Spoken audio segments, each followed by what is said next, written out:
మహాభారతానికి మూలం విరాటరాజు. మహాభారతం గురించి తెలిసిన వారికి విరాటరాజు గురించి కూడా తప్పకుండా తెలిసే ఉంటుంది. మహాభారతానికి సూత్రధారి అయిన విరాటరాజు గురించి ఈ వీడియోలో క్లుప్తంగా తెలుసుకుందాం.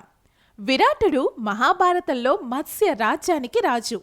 పాండవులు తమ అజ్ఞాతవాసంలో 1 సంవత్సరం అతని కొలువులోనే గడిపారు.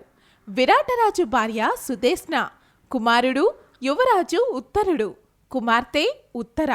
ఉత్తర అర్జునుడి కుమారుడు అభిమన్యుడిని వివాహం చేసుకుంది.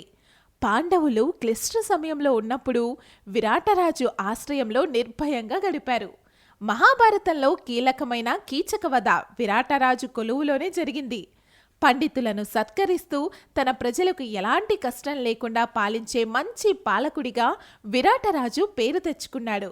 మహాభారతానికి తలమానికమైనాడు.